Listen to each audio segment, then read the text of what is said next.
As Audio. ¿Es Sabiño el futbolista más grande desde Pelé o es el típico manjarín? ¿Y Ronivaldo es el ligre de los futbolistas? ¿Seguro que has entendido el meme de Buyaco Saka? ¿Eres más de la trampa del 2-0 o del Macauto para barcos? ¿De ayer Lamín bailando por ahí o del alcalde Azpilicueta?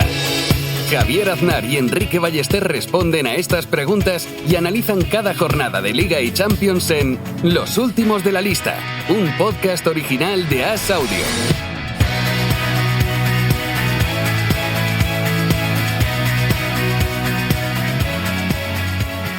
¿Cómo estás, Enrique Ballester?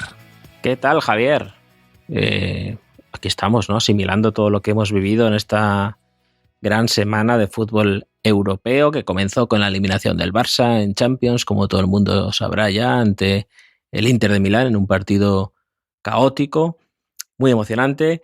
Se enfrentará el Inter al PSG en la final, que eliminó el miércoles al Arsenal. Y este jueves, pues el Athletic no ha podido remontar en Manchester al United. Lo tenía muy difícil, con tanta baja, ha dado la cara, pero no ha podido ser. Pero el Betis ha salvado el honor de la Liga, se podría decir. Ha eliminado a la Fiorentina en la prórroga a domicilio y jugará la final de la Conference League contra el Chelsea, Javier, que no está nada mal, ¿no? Como rival en la Conference. Casi más difícil que si llegas a la final de la Europa League, que estaban el United y el Tottenham, pues el Chelsea ha hecho mucha mejor liga esta temporada. Sí, el Chelsea hace nada era campeón de Europa. O sea, no, que es un equipo que te toca en la Conference y que no es el rival que uno esperaría en ese torneo, ¿no? Es como un gigante metido en el patio de los pequeños, casi. Sí. Porque, claro, que en la final de la Europa League va a salvar la temporada de United y Tottenham, que están ahí, creo que 15º, 16º en la Premier, y el Chelsea ahora mismo está en la quinta plaza de Champions de la Premier, así que bueno, premio merecido para el Betis. Luego hablaremos del partido, pero Javier, si me permites, quizá podríamos empezar por ese Inter-Barça, que tengo curiosidad por saber cómo lo viviste, ¿no? ¿Cómo lo sentiste? Para empezar, lo vi en varias localizaciones diferentes, lo cual fue bastante rocambolesco, porque estaba en una cosa que me había invitado Ray Loriga a una presentación que hacía y vi un trocito pequeño del partido con él, que nos escapamos a verlo. Luego me fui corriendo, me metí en un taxi, el taxista iba viéndolo mientras conducía en un móvil puesto, mientras, tranquilamente, y viéndolo, además, no mientras conducía con toda la tranquilidad del mundo, pero era un poco diferido, entonces al mismo tiempo mi padre me lo iba comentando lo que estaba sucediendo, porque ya hablando con él por teléfono. Luego yo llegué ya a mi casa y me puse a verlo ya solo, pero también al mismo tiempo estaba comentando algo del partido del Inter con Enrique González, que me escribió por una cosa que le había mandado yo antes. Y fue curioso, porque además eso que ese chico que creció leyendo periodismo y libros y demás, me hizo ilusión estar viendo de repente ese partido y que pues hablarlo con Enrique, que es tan fanático del Inter de Milán y tan del Español. Claro. Y todo esto. Claro, él se jugaba mucho, ¿eh? O sea, por el Inter, por el Español. El gran vencedor de la noche, se podría decir. Pero una manera muy italiana de verlo también, el partido, ¿no? La tuya. Total. Solo faltaba el taxista fumando. Claro, el taxista, yo me lo imagino, con una mano fumando, con la otra el móvil en la mano. O sea, no es que lo tuviera ahí puesto, ¿no? Diciendo improperios por la ventanilla, con la ventanilla bajada, ¿no? Subiéndose por las aceras. Total. Pero sí. Hombre, es el típico partido que todo el mundo recuerda cómo lo vio.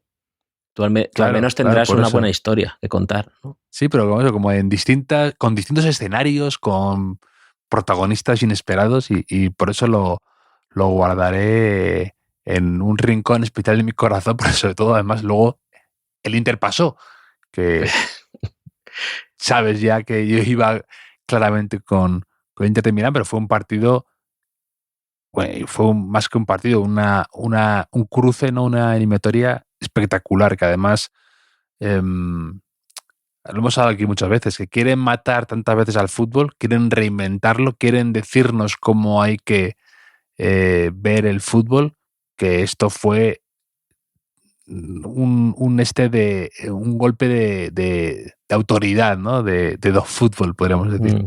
Sí, fue el típico partido que eleva el fútbol a otra dimensión, ¿no? O sea, una experiencia, yo creo que única, o sea, que no puede replicar ningún arte, ningún deporte, quizá porque hemos crecido nosotros con eso, hemos tenido esta educación, no lo sé, pero es el típico partido en el que lo emocional y lo táctico están pugnando todo el rato, ¿no? Como en un pulso, y que ese pulso perdura hasta el pitido final, ¿no? O sea, hubo aciertos brillantes, errores groseros, hubo miedo, hubo pánico, hubo valentía también, hubo ambición en los dos equipos, ¿no? Sufrimiento, espectáculo, la verdad es que tuvo de todo. Como tú dices, no solo el partido de vuelta, que ya fue el culmen, sino la eliminatoria al completo, ¿no? Con ese 3-3 Sí. de Montjuic. Sí, también tuvo muchos héroes inesperados, ¿no? Estos secundarios que de repente aparecen y ya se quedan para siempre en el recuerdo, ¿no? Por una noche especial de Champions. Te estoy hablando, pues, por supuesto, de Fratesi, de Acerbi, pero también de buena manera, de Eric García, ¿no? Que parecía un jugador defenestrado hace 2 temporadas por el Barça y hizo un muy buen partido en una posición quizá algo incómoda para él de lateral, o también Gerard Martín, que dio 2 pases de gol, y sí, que era una posición más, una de las partes más débiles quizá del Barça, y dio 2 asistencias en una noche también especial. Mira, y yo sin restar méritos, ¿no?, a ambos, yo creo que fue casi una consecuencia de que ellos estuvieron atrevidos, ¿no? Estuvieron valientes, pero una consecuencia del planteamiento de Inzaghi, casi, ¿no? Porque si multiplicaba las ayudas con Lamine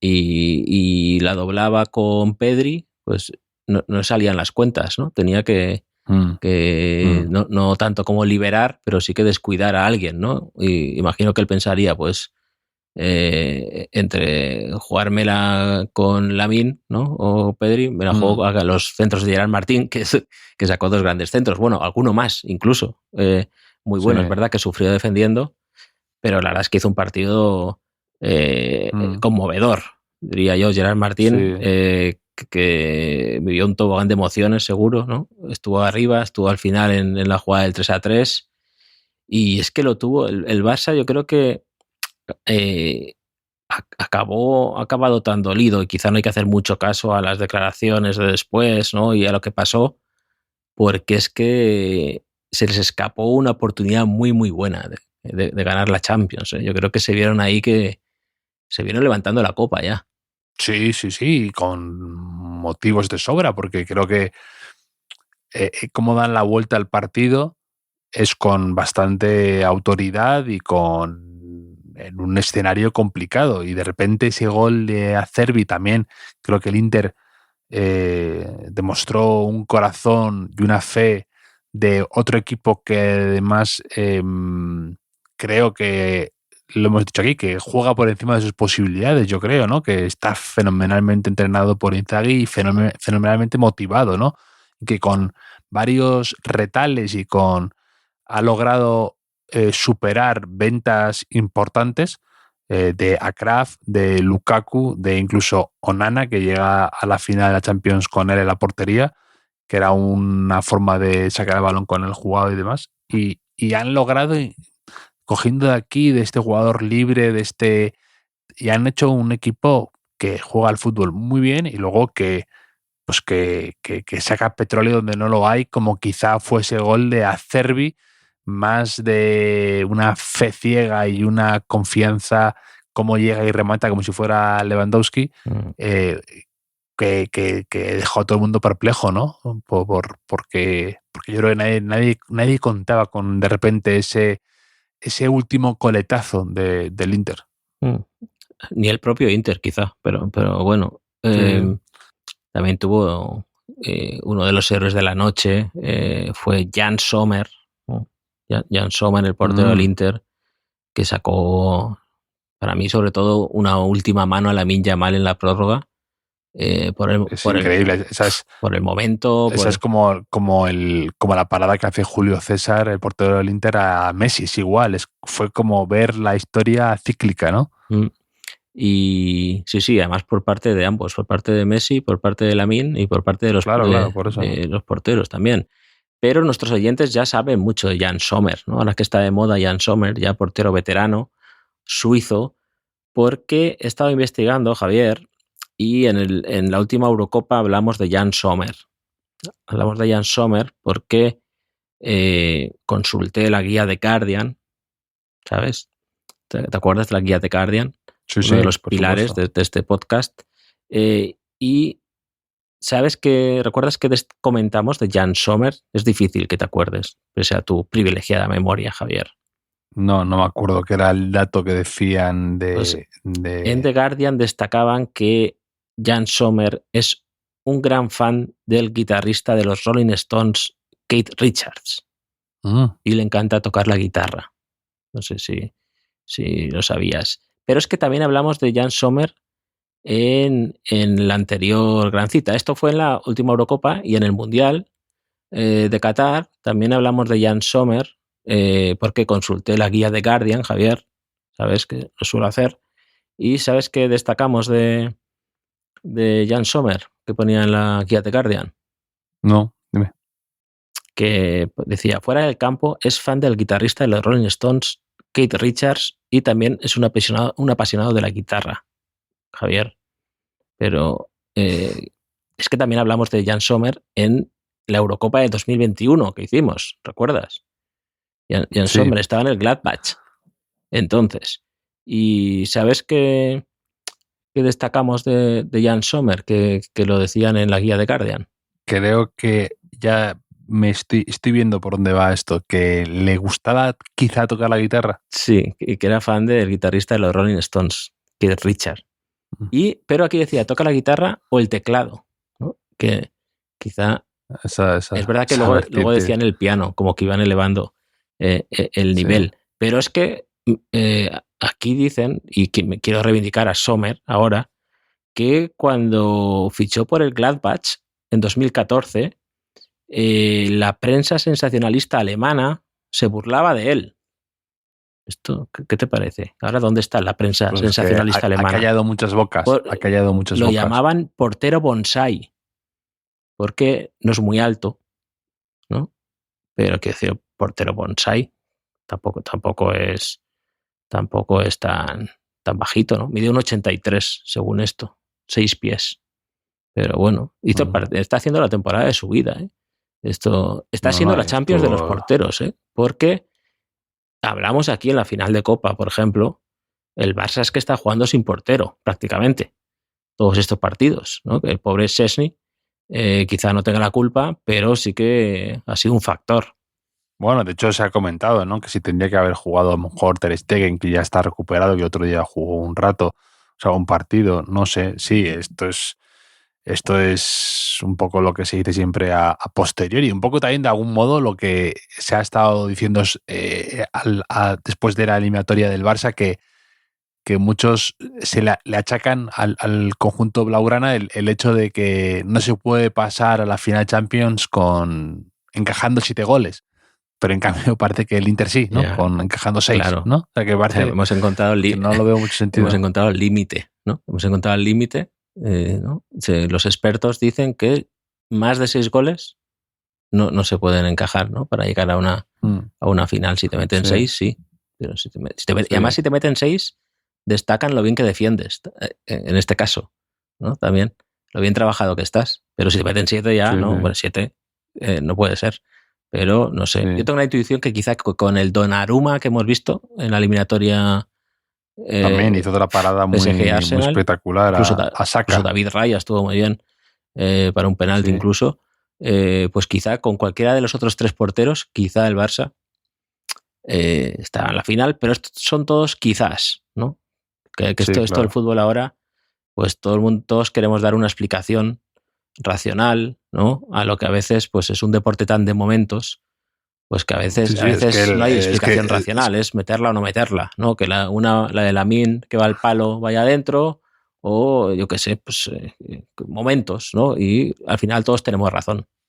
Sí, además es que no se puede explicar el otro día el partido muy bien, ¿no? No tiene demasiado sentido ni una cosa ni otra, ¿no? Ni la primera parte, ni la segunda, ni el final. Y luego esa prórroga que yo siempre muy a favor, Enrique, muy a favor toda la vida estaré de celebrar los goles subido a una valla como hizo Fratesi.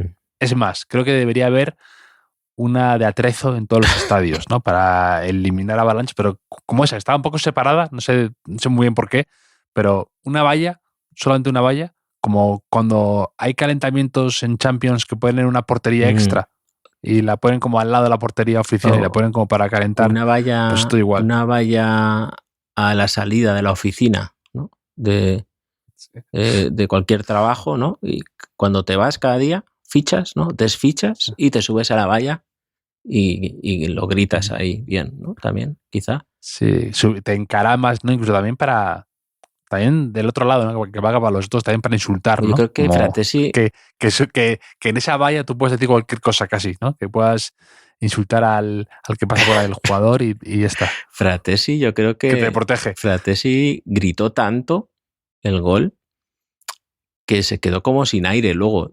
¿Te acuerdas que se tumbó ahí? Sí. Que yo creo que fueron demasiadas emociones. Eso creo que le pasó a Manolito Gafotas una vez, en pobre Manolito, que grita tanto 3 hurras por Romario, que encima se equivoca porque era en Madrid, pero como no le gustaba mucho el fútbol, quiere sentirse integrado, hice 3 hurras por Romario y creo que se le empañan los cristales de la gafa de tanto gritar, y también como que se marea un poco. Y entonces llega Jihad y le pega. Y el propio padre de Manolito entiende que se lo merecía su hijo por decir Romario, ¿no? Pero es otra historia, Javier, quizá más interesante de lo que podamos decir ahora, porque esto que haya un partido que no ofrece una sencilla explicación racional es algo que va muy bien para mis teorías, Javier, ya lo sabes. Entonces hay mucha gente que me ha recordado la trampa del 2-0, ¿no? Sí. Que la utilizó el Barça perfectamente, ya lo hizo en la ida. No sé, no entiendo cómo pido desprevenido a Inzaghi esto, ¿no? Y luego Don Fútbol apareciendo ahí, ¿no? Con la de Lamine al final. También con un... poco antes del empate hace un tackle. Ahí Gerard Martín hace una entrada que la tira a la banda y lo celebra muy efusivamente, ¿no? Y luego Don Fútbol le castiga un poco, Don Calcho en este caso. Y sobre todo, que mira que han pasado cosas en esta eliminatoria, pero hasta el minuto 70, Javier, folclore. O sea, podrías haber estado con Ray Loriga más tiempo, tranquilamente, podrías haber cogido otro taxi que sin jugarte la vida, ¿no? No digo que no hubieses atendido a las llamadas o mensajes de tu padre, porque eso sí que no. Pero quiero decir, con haber puesto la tele en el minuto 70, te hubiese sobrado tiempo. Sí. Es que fue un partido que para mí, por ejemplo, también, o sea, estamos ya siendo demasiado reiterativos con el tema de Lamine Yamal, pero es que fue un partido que a mí me dejó impresionado cómo luego la realización, al acabar el partido, solo enfocaba a Lamine Yamal, hundido, pero era la cara de una derrota un poco inesperada del Golden Boy, ¿no? Del chico de oro que hizo un partido, pues, que va elevando el listón cada vez más y haciendo cosas dificilísimas, y un poco lo comentaron los locutores, ¿no? De que juega una frescura al final cuando ya no la hay, que podrá fallar. Tuvo una ocasión ahí que al final, que casi pues con la puntera, ¿no? Pero que tiró un poco al muñeco, y que quizá habrá quien diga, pues debería haber, pero claro. Todo lo que hace es con un sentido y con una capacidad para torturar a los rivales increíble. Lo que tú decías antes, que Inzaghi tuvo que recurrir toda la eliminatoria a poner 2 jugadores a que hicieran 2 contra 1 contra él continuamente, y que hizo un partido increíble. Yo creo que la gente que minusvalora a Lamine Yamal es la que no ha visto jugar a Lamine Yamal, ¿no? O sea, yo creo que Sí, ahora claro. hay mucha gente, o bueno, siempre ha habido mucha gente, ¿no?, que opina del fútbol sin verlo, a lo mejor, o que no ve los partidos enteros, o que ve lo que le interesa. Y luego hay un punto de negación de la realidad también, ¿no? Sobre todo si no eres del Barça, con este chico, ¿no? Pero que es que en la previa del partido, esa mañana, un compañero de trabajo, Aitor, que es del Madrid, vino un poco en estado de shock y me dijo: oye, yo es que no veo los partidos del Barça, ¿no? Casi nunca, solo cuando juega contra el Madrid y no siempre. Y esta mañana me han pasado un vídeo, he visto un vídeo de highlights de Lamine Yamal de esta temporada y estoy asustadísimo. O sea, esto cómo puede ser, ¿no? O sea, un poco... Sí, claro. Estaba impactado de lo que había visto de Lamine Yamal, como diciendo, aquí es la que me espera, ¿no?, en la siguiente década. Que claro, esto también se está diciendo mucho, ¿no? De, bueno, no han ganado esta Champions, pero seguro que volverán y demás. Bueno, en el fútbol seguro no hay mucha cosa, ¿no? Y quizá por eso duele también un poco más, porque cuando das ese paso, ya es más fácil dar los siguientes también, ¿no? Entonces, claro, pues todo hace indicar que sí, ¿no? Que a poco que rodeen bien a este chico, volverá. Pero el fútbol es muy jodido a veces, ¿no? No sabes, pues, tu claro. estado físico cómo será, si tendrás lesiones, si te va a ir bien, si la cabeza la vas a tener donde toca, cuando toca, porque es un chaval muy joven, y si los rivales cómo estarán también, porque insisto, es que era una oportunidad muy buena para el Barça esta Champions. No, y que aparte, yo sí que creo que el Barça ha dado un paso, no solamente un paso, ha dado varios pasos muy rápidos de un equipo que estaba medio en reconstrucción, que hace nada él estaba eliminando en la Europa League el Frankfurt y el Manchester United, y que daba bandazos, y que de repente te fichaba Memphis Depay y te traía cedido de vuelta o sea, te traía a Adama Traoré y a Alves de repente el mercado de invierno, y cosas así un poco raras, entre movidos por la necesidad y por la desesperación, pues, en ocasiones, ¿no? Y en muy poco tiempo, evidentemente, es lo que ahora es un equipo, pues probablemente de los más en forma de Europa, y sí que creo que van a estar ahí en los próximos años, porque tienen entre otras cosas, a Lamine Yamal, ¿no? Pero es verdad lo que tú dices de que este ha sido era un año muy bueno, porque además habían logrado juntar unas fichas un poco improvisadas o un poco inesperadas, que es, pues, por ejemplo, juntar esa mezcla de juventud tremenda en forma de Lamine Yamal, de Cubarsí, de Fermín, de Gavi, de Pedri, por supuesto, también, junto con otros veteranos como Lewandowski, Íñigo y demás. Pues que Lewandowski este año ha jugado muy bien,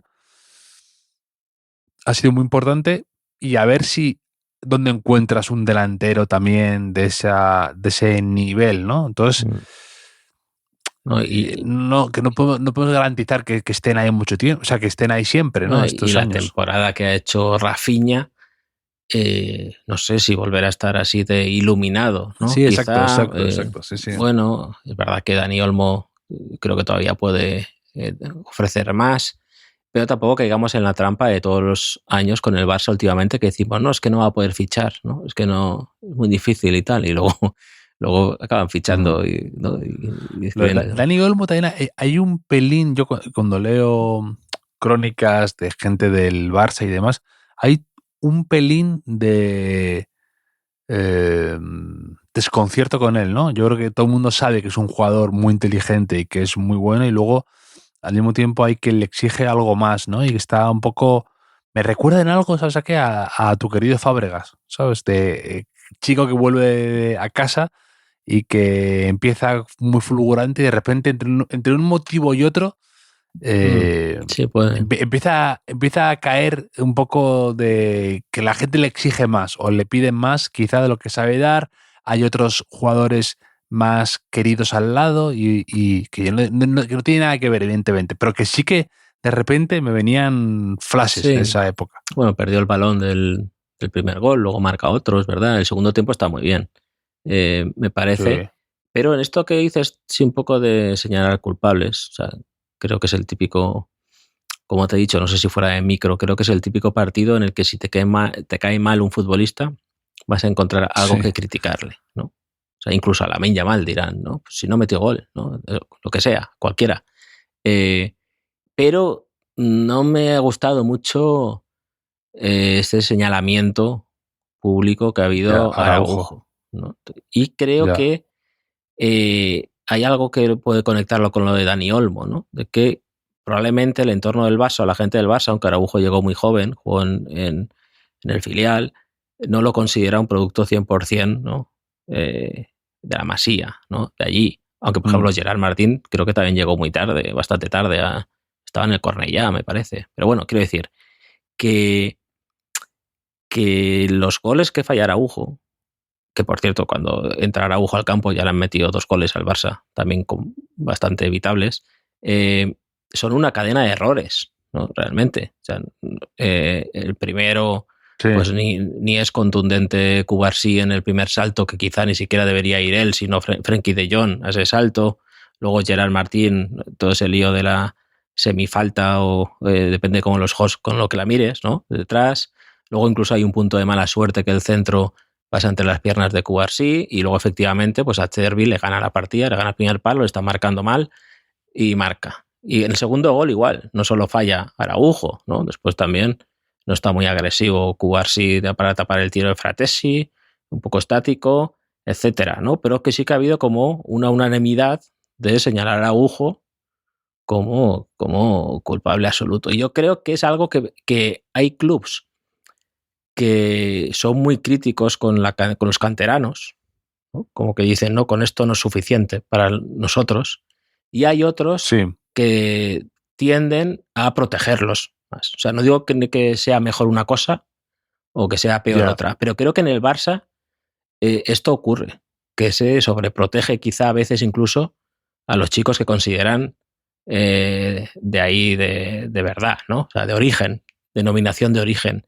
Que esto explica, o sea, de culpar al de fuera explica, por ejemplo, no quiero insistir con mi amigo Xavi Hernández, pero explica que, por ejemplo, Xavi jugara su primera final de Champions con 29 años y nunca tuviera la culpa antes, ¿no? De nada. Siempre los de al lado, los de alrededor o no sé qué, etcétera, ¿no? Entonces, creo que con Araujo está pasando un punto de esto, aceptando que no está bien, ¿no? Desde aquella lesión que tuvo y demás, ya no es tan dominante físicamente, pero yo te digo que no sé si el Barça va a conseguir un defensa como Araujo tan fácilmente, si quieren venderlo, como parece.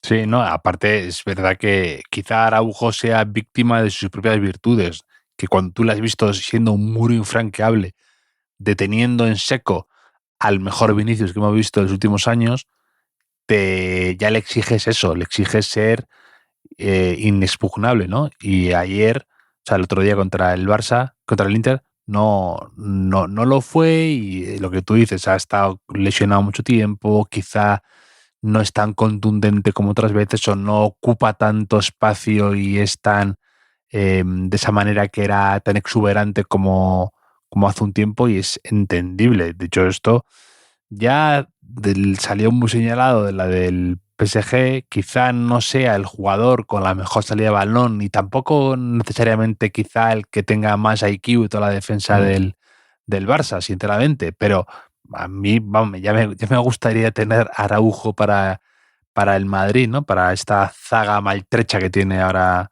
Ancelotti. Sí, obviamente es ese tipo de central que dices, ¿no? Con sus defectos, pero también con sus virtudes. Pero bueno, o sea, yo notaba como que había ciertas ganas de, no sé, ¿no? Sí. Que también lo puso fácil, ¿no? Y luego tampoco estuvo muy hábil en las declaraciones después, pero no sé. ¿Sabes qué otra cosa que no me gustó? ¿Qué no te gustó? La gente que se fue con el 2-3. ¿Has visto algún vídeo? No he visto nada de eso. He visto vídeos en redes sociales de aficionados del Inter que se marcharon con el 2-3 de Rafinha, en el minuto 88, y que cuando escucharon que marcó a Chervi el 3-3, intentaron volver al estadio y esto sí que me gustó, apoyó esta decisión, no les dejaron volver a entrar, porque por cuestiones de seguridad, entiendo, de seguridad o lo que sea. Sí, no, bueno, no se puede. Pasó lo mismo con el Madrid y el City, ¿te acuerdas? Que también había gente que quería... Y encima se quejaba. No aprende la gente, o sea, no aprende. No aprenden, sí. Esto... No, les puede que yo lo puedo entender. A veces es entre que acaban muy tarde, hay gente que tiene que ir lejos, lo que sea, hay niños pequeños, yo qué sé. No, que yo no les quiero justificar, que a mí me parece... Niño pequeño que se joda, niño pequeño. Pero es que... No, tengo que decir que eso todo, pero que casi siempre es la impulsividad esa de que no quieres asumir la derrota que se cierne sobre ti, que le da la espalda a la realidad, al momento, ¿no? Y que yo, bueno, pues eso, quizá como en la televisión la gente apaga, pues se lo toma así también en el estadio, ¿no? Y yo creo que a mí sí me ha parecido muy feo, porque creo que hay que quedarse dando las gracias al equipo, ¿no? En alguna manera. Y además con el partidazo que había sido. Pero quiero decir... Claro, por supuesto. Este es el típico caso en el que la recompensa sí que te obliga a quedarte. O sea, el podría ser es tan grande, claro, ¿no? O sea, imagínate que me quedo, empatamos y pasamos a la final de la Champions. Pues mira, pues ahora hazte del Milan. Ahora hazte del Milan, ¿no? Sí. Pero bueno, no sé, Javier. ¿Sabes qué ha hecho el Barça un poco para lamerse las heridas? No, ¿qué ha hecho? Piensa un poco. Esto yo creo que lo puedes deducir. Después de una dura derrota y ante un partido muy importante, como es el clásico de este fin de semana, ¿qué hacen los equipos a lo mejor que necesitan? Piña, sí, una barbacoa. Una conjura. Se han conjurado. Había una comida de equipo, leído en el diario AS, ¿no? Comida de hermanamiento. No sé exactamente. Un asado. No sé exactamente si ha sido asado, si ha sido barbacoa, si ha sido con pocha. Piña a la barbacoa, ¿no? Quizá. No, sí. Pocha no creo que se juegue ahí, igual se juega otro juego más, a la brisca o algo así. Pero han recorrido a la conjura, es que se las sabe todas Hansi Flick, ¿eh? Sí, o sea, es un papelón ahora para... Va a llegar el Madrid sin conjurar. Es que el partido fue como parecía guionizado por el mayor madridista que por Roncero, ¿no? Dices, ¿cuál es el guión que le encantaría a un madridista, ¿no? Que empiece el Inter ganando, que el Barça se haga ilusiones y remonte, y que de la forma más cruel y dramática e inesperada el partido lo empate y además haya prórroga para que lleguen todavía más cansados y que no haya penaltis, pero que se agoten y que lo intenten hasta el final y que caigan todos como abatidos, ¿no? Es como el guión del mayor madridista sádico que ría para el Barça, ¿no? De cara sobre todo al partido del domingo, a Marte. Sí. Pero bueno, hombre, es que el Madrid, yo creo que el problema es que no le va a dar. El problema para ti, Javier, es que al Madrid no le va a dar porque llega... O sea, quiero decir, si el Madrid llegara en otra situación, pero es que claro, es que no tiene defensa. O sea, no tiene defensa. Llega también, que esto no suele ser bueno, que le falta una chispita para que ya lo de Ancelotti salte por los aires y se acabe la temporada. Y quizá pueda ser un arma de doble filo lo que le haya pasado al Barça en Milán, ¿no? Porque quizá el Barça, claro. Todavía puede estar, la conjura funcione, Javier, fuera de bromas, ¿no? Que pueda estar todavía más comprometido, porque es que es algo que yo veo al Barça y he visto pocos equipos. O sea, luego hay jugadores que les da lo que les da el nivel futbolístico que tienen, pero el compromiso que tiene el Barça, sin balón, por ejemplo, es increíble. O sea, y juegan 15 minutos, el que sale del banquillo, que es algo que hemos visto en el Betis hoy también, los que salen como muy comprometido todo el mundo que está en el Barça, ¿no? Eso sí que lo ha hecho muy bien Hansi Flick. No, absolutamente. O sea, la temporada que ha hecho Hansi Flick, que vino de puntillas y que se ha erigido como lo que comentábamos en la ida, como un entrenador un poco adelantado al momento, que ha sabido recuperar jugadores que estaban entre oxidados o un poco en el garaje, y que todos han dado una versión muy... todos han subido el nivel, casi todos, menos quizá Ansu Fati. Yeah. Frenkie de Jong hizo unas ayudas, unas coberturas en la prórroga. O sea, sí, claro. Increíble. Que Frenkie de Jong, otro de los señalados habitualmente. Y para mí ahora mismo es el segundo centrocampista del Barça. El segundo mejor, detrás de Pedri. Pero bueno, no sé. Javier, contra el PSG jugará el Inter. Esto me han dicho que esto quizás refuerza la teoría de Mbappé agente doble, porque ha conseguido su objetivo, ¿no? Un poco, lo puede conseguir, que es quizá el rival más difícil que podría haber tenido el PSG por esa parte del cuadro para no llegar a la final. Él se encargó de que no eliminara al Arsenal. Esta teoría que por cierto conocía al hermano del autor de la teoría, al hermano de Navazus. ¿Qué te parece? Sí, me lo dijo y me hizo una videollamada y todo. Así que le doy un saludo. Pero bueno, es un poco fuera de bromas. Debe ser un poco mentalmente molesto, ¿no? Esto para Mbappé también. Sí, claro, yo creo que para el Mbappé queda muy señalado. Todo el mundo está pensando en la no presencia de Mbappé en esa final de Champions. Queda señalado, ¿no? Quizá ¿era tan importante Mbappé en el PSG? Pues parece que no.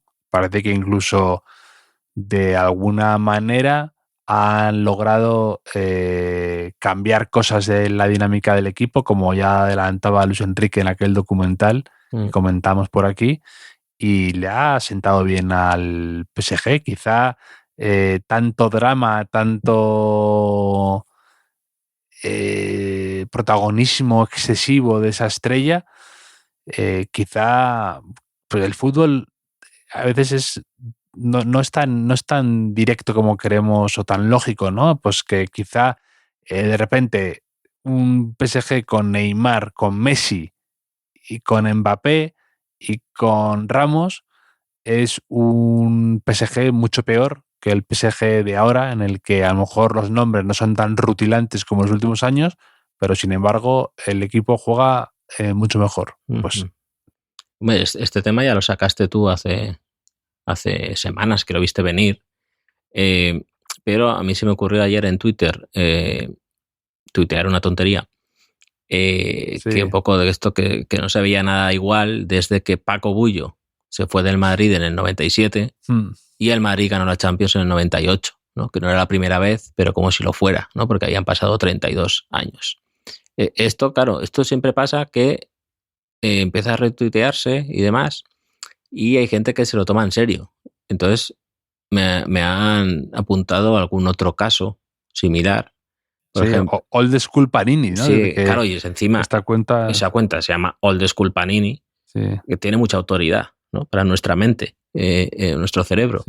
Que me recordaba, creo que Old School Panini dijo el caso de Papin, ¿no? Papin con Olympique de Marsella, se fue al Milan y encima perdió la final, ¿no? Contra el propio Milan. Contra su propio equipo. Contra el propio Marsella. Contra su propio Marsella, ¿no? Y luego está el caso de Ibrahimovic, ¿no? Que también creo que le ha pasado un par de veces, ¿no? De irse de un equipo y que al año siguiente ganara la Champions. Y él nunca ganó la Champions, Ibrahimovic.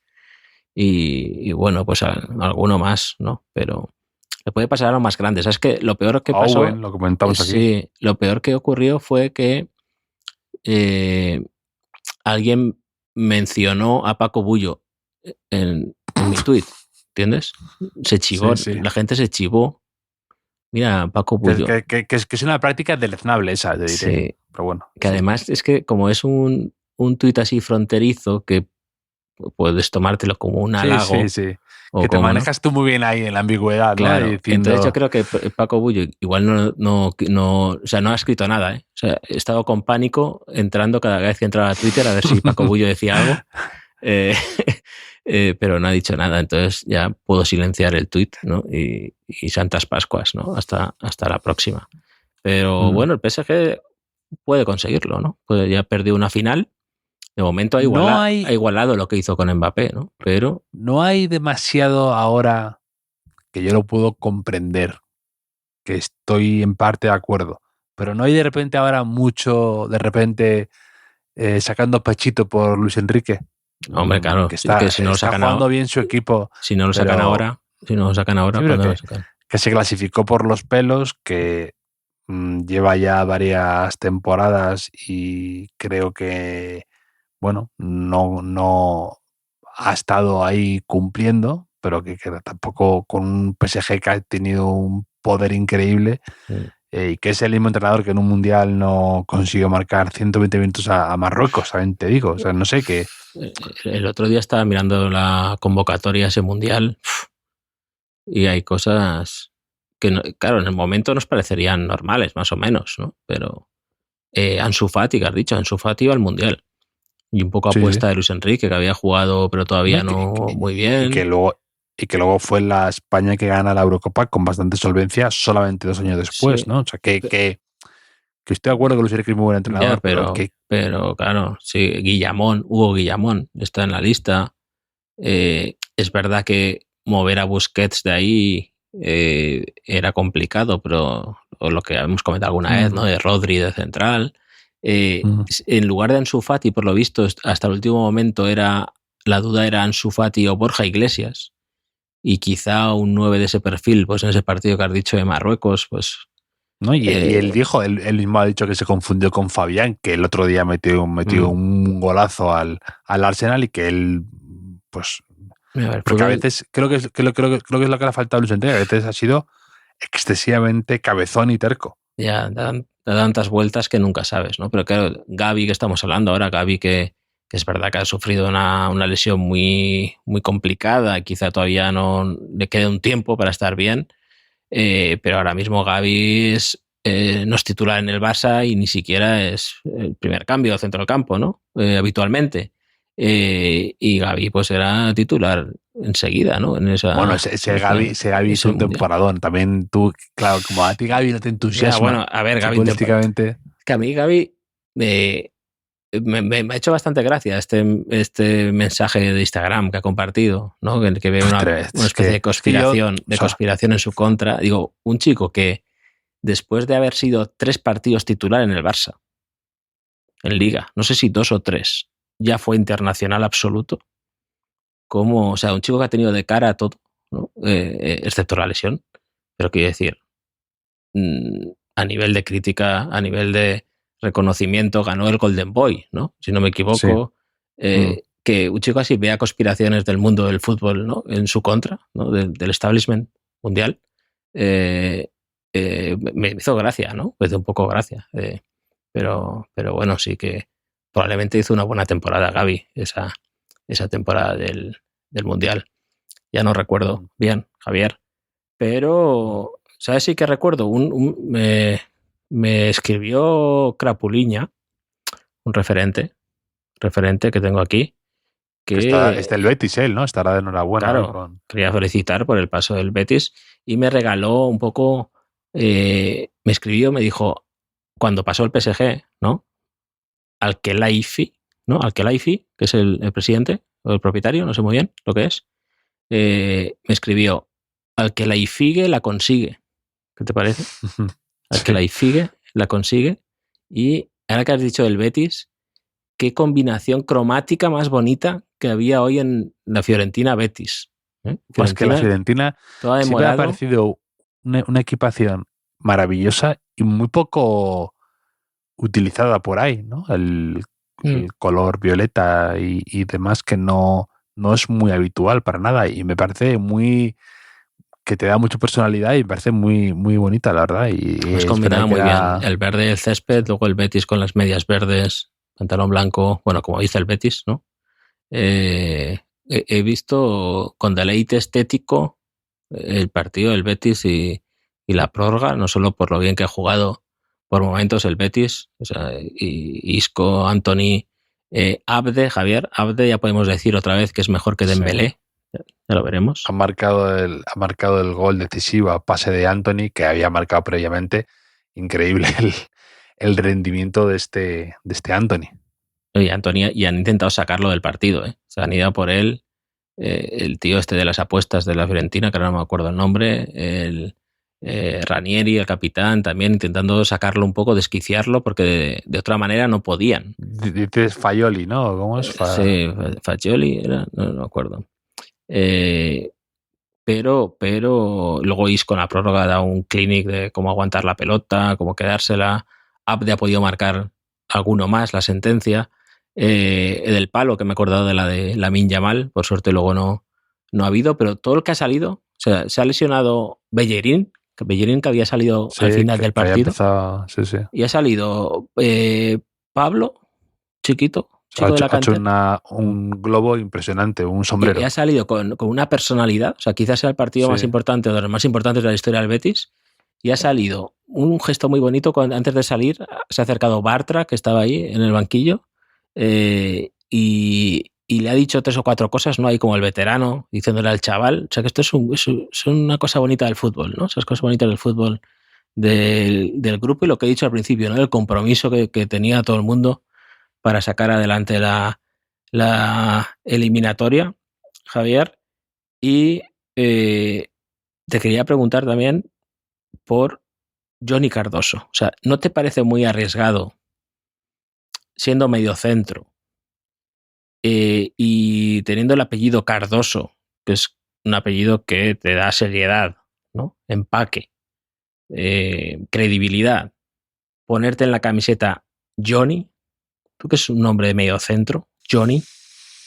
Ya, te entiendo lo que dices. Bueno, Johnny, de centro del campo. Bueno, Johnny y Antony, me gusta. Pero Antony sí. Y si Johnny fuera extremo, también. O media punta. O lateral incluso. Pero Johnny con el 4, mediocentro clásico. Que sabes que es lo peor de todo esto. Que ni siquiera se llama Johnny. Estaba investigando. Y se llama João Lucas de Sousa Cardoso. Es que es más largo ya. Sí. Ya, pero Johnny. O sea, que intuyo de dónde viene el Johnny, porque este chico nació en Estados Unidos. O sea, sus padres eran brasileños y estaban trabajando en Estados Unidos. Y Joao, nació en Estados Unidos, y a las pocas semanas se fueron a vivir a Brasil. Y él creció en Brasil. Lo que ocurre es que a lo mejor, como era de Estados Unidos, le empezarían a llamar Johnny por eso, ¿no? En lugar de Joao, le llamarían Johnny porque era el yankee, ¿no? Un poco así. Que de hecho juega con Estados Unidos, no juega con Brasil, y tiene una tercera nacionalidad. También tiene nacionalidad italiana. Así que Johnny podría ser. Pero bueno, a lo mejor en Estados Unidos hay alguien diciendo: ¿tú te crees que puede haber alguien llamado Rodri jugando de centrocampista clásico en la posición de 4? ¿Te parece serio? ¿No? Pero él se pone Rodrigo. Pero, ¿no? Claro, como Rodri estudió en tu universidad, estudió en la UJI, claro, se le perdona todo, ¿no? Pero él se pone Rodrigo, ¿no? Para ser más fiable, me parece. No lo sé. O Hernández. ¿No se pone Hernández incluso? Sí, puede ser. ¿La selección? Puede ser. Que partidazo de... No, la selección pone Rodri. Ya que hablamos de mi universidad, partidazo de Fornals también. La primera por la izquierda, luego en el medio. Ha hecho un jugador al final. En este tipo de partidos y de momentos veías muy claramente en el Betis quiénes eran de categoría top, o sea, de categoría élite de jugadores. Estaban ahí liderando a los demás, que han estado todos muy bien, porque Ruibal también ha salido. Ruibal es un poco Portu, que igual te juega de lateral, de extremo, de delantero. De hecho, además que viene le costó mucho llegar a primera división, a la élite, muchas cesiones por ahí. Un jugador que tiene calle. Es que la Fiorentina ha ido a intimidar un poco ahí, a sacarlos del partido, y no sabían con quién se la estaban jugando, me parece, ¿no? O sea, creo que que han minusvalorado un poco la mentalidad y el cancherismo del Betis. Sí. Y luego el Athletic de Bilbao en Old Trafford, que no sé si sabes que yo he jugado en Old Trafford 2 veces, Enrique, no sé si te lo he contado alguna vez. Allí también lo sabe. Johnny lo sabrá eso, Johnny. Sí. Y empezó con ese golazo increíble del Athletic de Bilbao de Jaureguizar, ¿no? Impresionante ese gol. Y luego no pudo, pues por las bajas que tú comentabas antes, podía haber parecido por momentos algo más emocionante el partido, pero no le dio al Athletic. Y si hubiese estado yo en el bar, es que yo he estado viendo el Multi-Champions hasta el 2-1 del United, que ya me he centrado en el Betis, pero con 0-1 ha habido la típica, Linkelar ha hecho la típica que primero das al balón y luego con la pierna muy levantada le da a un jugador de Atlética ahí, que si yo estoy en el bar, lo expulso y quizás estaríamos hablando ahora de otra cosa, ¿no? Pero bueno, si ha sido una lástima con la temporada que lleva el Athletic, que pues justo que se le ensuciara el partido de ida como se le ensució y que luego pues Ollán Sánchez pues ha estado lesionado, en este sin Nico, sin Iñaki, como dices, Vivian sancionado. Sí. O sea, da rabia porque ha sido una eliminatoria que al final te la has jugado con un chaval que casi debutaba, que han sacado al final, que bueno, no sé. Ha sido una sensación, una eliminatoria rara, ¿no? Del sentimiento de que no ha habido una rivalidad, la rivalidad esperada, ¿no? No han estado los dos por un motivo o por otro en plenitud de facultades, ¿no? Y me da un poco de pena, sí. Además era también bonito, hablabas de uniformes, el azul de la Athletic de Bilbao ahí en Old Trafford me ha gustado también. Y encima ahora tienes que aguantar a los ingleses en Bilbao para la final. Sí, claro. A los del United y a los del Tottenham. Yo tenía apuntado, además, al principio del partido Mason Mount. ¿Qué fue de él? Toma, Javier. Mason Mount. Sí, además era un favorito de este podcast, Mason Mount, cuando estaba en el Chelsea. Era un jugador muy divertido cuando estaba en el Chelsea, esa temporada tan loca que tuvieron, pero luego es que el Manchester había desaparecido en el United y yo ya reaparecido con ese golazo de primero y luego ya el último quizás ha sido más anecdótico, ¿no? Pero el primero es un golazo. Me gustaría que ver un reportaje en la final de la Europa League, en la final inglesa de la Europa League en Bilbao, con que alguien encontrara algún hooligan que fuera al Mundial de España 82, que Inglaterra jugó en Bilbao, y que todavía esté vivo, que igual es lo difícil esto, ¿no? Poco. Pero que se habla mucho de que fue el primer contacto que hubo en España con hooligans, ¿no? Y que aquello fue un poco el germen del movimiento ultra en España, dicen. Algo así quiero recordar del libro La tribu vertical, de Borja Bauzá, de Los del Cao, que está muy bien. Pues que luego después de Bilbao fueron a Madrid y en Madrid ya se empezó a liar la cosa por una cosa y otras, ¿no? Pero bueno, quiero decir que molaría encontrar alguna ahí old face, ¿no? De estos. Joder. Y que ahora volviera 40 años después, volviera a Bilbao y al nuevo San Mamés en este caso, y dejo la idea ahí, ¿no? Si alguien tiene trabajo y ganas y talento y yo qué sé, y bondad para hacerme feliz, pero bueno, la de la Conference se juega en Breslavia, ahora Wrocław. Es Polonia, ¿no? ¿O no? ¿Dónde está? Claro, es Wrocław, que ahora todo el mundo dice Breslavia. ¿Eso por qué pasa ahora? Que eso pasa a veces, ¿no? Como que siempre se dice una ciudad, ¿no? Con Pekín y Beijing también pasaba. Sí. Pasó esto de repente, ¿no? Con, no sé, la Venecia polaca. He leído que dicen que es Breslavia, Javier. Así que Crapuliña, que nos envíe, ¿no? Información si va a ir a ver la final, no sé. La Polonia polaca, ¿eh? No soporto la Polonia polaca, no, perdón. La Venecia polaca. No. La Venecia polaca. Nadie dice la Castellón polaca, ¿no? Nunca. Ni la Albacete polaca. Eso tampoco. Por lo que fuera, no escuchas la castellana polaca ni la Castellón italiana. Que he visto el partido del Manchester United y no dejo de pensar que Garnacho es como Jamie Tart, que es el insufrible de Ted Lasso, la serie esta, que hace como de estrellita con muchísimo ego, insufrible. Le veo y mi cabeza es Jamie Tart. ¿No? Sí. Estoy volviendo a ver la primera temporada porque Carolina no la haya visto y me pienso en Jamie Tart que le veo. Yo creo que él se ve a sí mismo también como Jamie Tart, pero sus compañeros le ven como el delantero que es mexicano, colombiano, no sé de dónde, ¿no? Quizá, de pura vida, ¿no? De todo esto. Quizá ocurra eso, ¿no? Que quizá con la falta de entusiasmo que veo en los jugadores del United a veces, ¿no? Vital, que Garnacho que a veces tiene ahí arrancadas, un poco de genio, pues que les parezca esto, pero sí, da ese perfil. Yo estaba esperando la liada de Maguire todo el partido. Bueno, la ha liado en el primer sí, gol. Más o menos, pero bueno, tampoco para lo que es él. Yo, para que yo califique de liada algo de Maguire, pues tiene que ser expulsado, ¿no? Un penalti. Y Lloro tiene buena pinta, Lloro, ¿eh? Eso sí. Es. Uf. Lo siento, Javier. No pasa nada. Se escapó.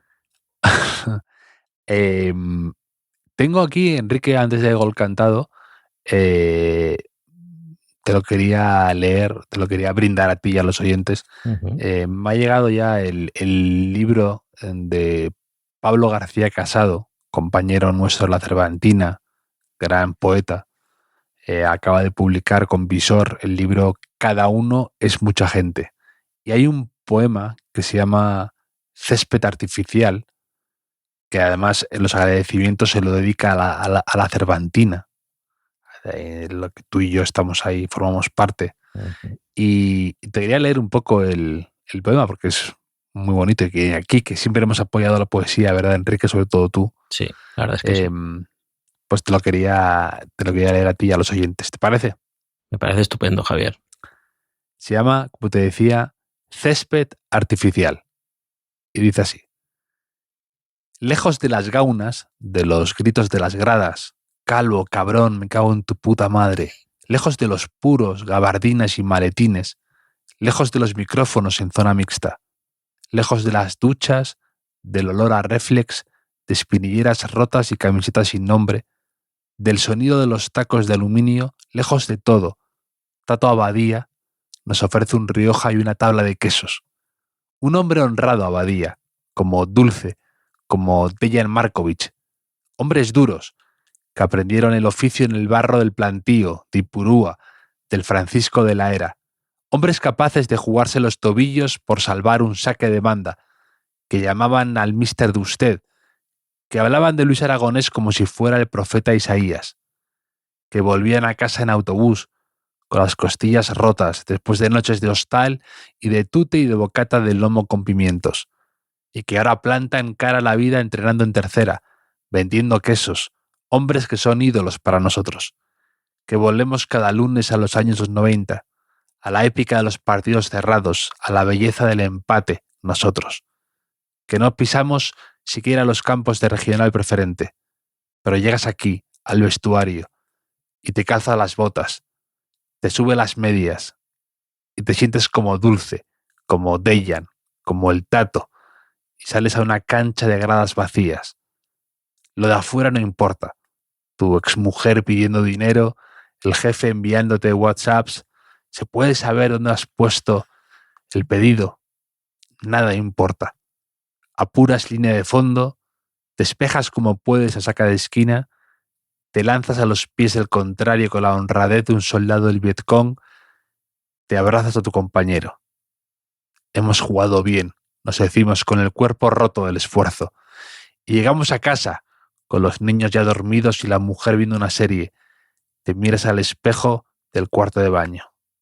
Todo bien. Al menos nos llevamos un empate. Lo importante es ir paso a paso. Y metemos la ropa sucia a la lavadora. 15 minutos. Programa corto. Mañana entregaremos a tiempo los trabajos. Responderemos todos los WhatsApps mañana sacaremos cada uno nuestra propia bandeja de quesos. Ahí está. Estoy compungido, Javier. Y un poco hambriento también, con el bocata de lomo y pimientos. El lomo con pimientos. Quesos también. Pablo García Casado, amigo nuestro, un grande. Mucha gente, su libro de poesía. El típico defensa central que agradeces que esté en tu equipo, ¿no? Se podría decir, de Pablo García Casado. Contundente. Corte, rápido. Contundente. Vieja escuela, ¿no? Se podría decir. Vieja escuela. Y que está en tu equipo también en los entrenamientos, incluso, con bien, Javier, y que esté en tu equipo en el tercer tiempo, también se agradece. Pero este poema me ha recordado un gol cantado, Javier, un gol cantado que propuso Israelo, que proponía actualizar, o sea, porque él dice que los cánticos de las aficiones pues a veces lleva mucho tiempo sin actualizarse, ¿no? Desde los años mínimo 80 o 90, y ponía algunos ejemplos, ¿no? Como vamos, campeones, hoy tenéis que ganar con 2 cojones, ¿no? La canción Besos Ternura de Ana Belén, o Esto no es un portero, es una puta de cabaret, con la melodía de En la fiesta de Blas. De Fórmula 5. Sí, y pues que se vayan, diles que se vayan, que yo no sabía que es una canción de Bonnie Tyler también. Yo antes de escucharla en ningún otro sitio, la escuché en un campo de fútbol, pues deduje que era así, ¿no, Javier? Entonces, pues él propone que se actualice un poco, ¿no? Dice, por ejemplo, que en lugar de joder, no sé, de Carolina Durante, podrían decir joder Mbappé, ¿no? O alguna cosa así, ¿no? Entonces no sé si a ti o a nuestros oyentes en las próximas semanas se les puede ocurrir actualizar un poco pues este capazo de cánticos que se nos han quedado ahí en el fútbol, Javier, y no hay manera Capazo de cánticos. Has recurrido al capazo. Al capazo. El punterazo y al capazo. Decía mi primo antes de tirar un penalti en el pueblo, siempre. Era una frase que decía. ¿Cómo era, Enrique, ese deporte, esa práctica, esa modalidad deportiva que un día me contaste en la intimidad de un bar de Castellón, que eras bastante bueno? ¿La taba? No. ¿Cómo se llamaba ese juego? Pero juego de mi pueblo, la calva. Sí. La calva, eso te lo conté en Castellón. Sí. Tanto tardé en contártelo. Sí. He sido 2 veces campeón de mi pueblo de Calva y en consecuencia campeón del mundo, ¿no? Se podría decir. Es verdad que se juega en otros pueblos, pero como mi pueblo es el mío, ¿no? Esto es un pensamiento muy de la Grecia clásica, ¿no? Pues mi mundo, yo soy campeón del mundo, se podría decir. Es como cuando en un trofeo Santiago Bernabéu, el Madrid, al poco de ganar el Mundial de Brasil, el Mundial de Estados Unidos-Brasil, hubo Santiago Bernabéu que el Madrid gana al Palmeiras y el Palmeiras venía de ganar el torneo de Brasil, y dije yo que habíamos ganado el mejor equipo del mundo, porque si el Palmeiras ya ha ganado en el país el campeón del mundo, es no era el mejor equipo del mundo. No era el de Roberto Carlos ese, y no sé si Rivaldo, era un equipazo. Sí. Ese creo que fue la presentación de la Liga de Valdano. Igual la jugó Mikel Lasa, quizá. Incluso ganó 3-2 el Madrid, me parece recordar. Sí. Y que Mikel Lasa también se fue del Madrid en el 97 y el Madrid ganó la Champions en el 98. O sea, que no se preocupe Mbappé, que le ha pasado a los más grandes esto. Sí. Pero a ver, la calva, ¿cómo se juega? Lo has dicho así. La calva se juega en equipos de 3, ¿vale? 3 contra 3. Yo juego con mi primo Víctor y con mi amigo Jorge.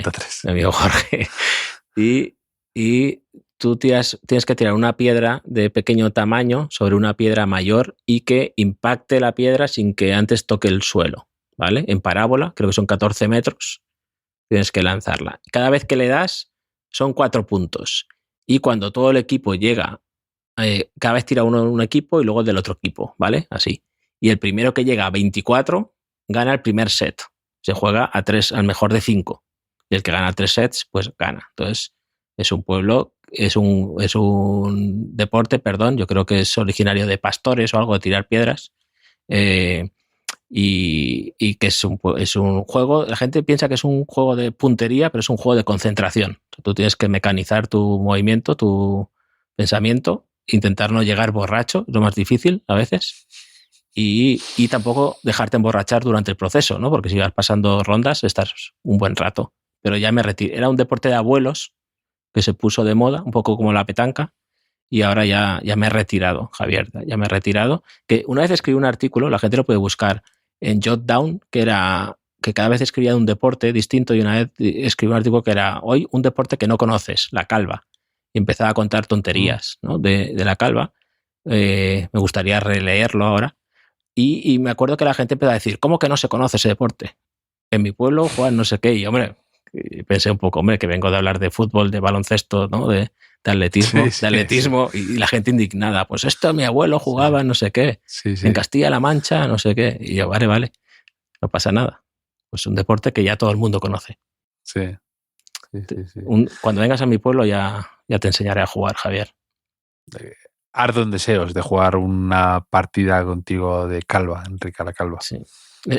Ahora lo más difícil es agacharte a recoger la piedra. Cada vez que mi primo quería inventar como una cosa, como un palo, que te recogiera la piedra sin agacharte. Sí. O sea, ya estamos superando a los abuelos, ¿no? Que los abuelos pueden jugar más que nosotros a este deporte, pero bueno, Javier, no sé. Hablaremos el domingo después del clásico, que puede decidir la liga prácticamente, o decantarla, o dar más emoción en las últimas semanas, ¿no? Así que aquí estaremos otra vez. Un abrazo a los barcelonistas, que fue duro. Sí. Te mando un abrazo a ti, a los oyentes y a los aficionados de la Calva allá donde estén. Y un abrazo a los aficionados del Athletic, ¿no? Y la enhorabuena a los del Betis. La enhorabuena a los del Betis. Un abrazo a los de la Fiorentina también. Que esto va a pasar como con la Calva, ¿no? Del Bodo Glimt, ¿no? A todos. Sí, del Bodo Glimt. Un abrazo a todo el mundo, al nuevo Papa, a la humanidad entera. Un abrazo.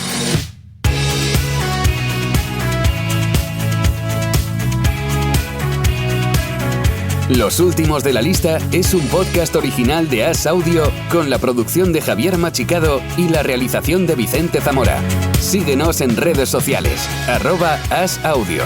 Puedes escucharnos en la sección de podcast de as.com, en la aplicación del diario As o en tu plataforma de audio preferida.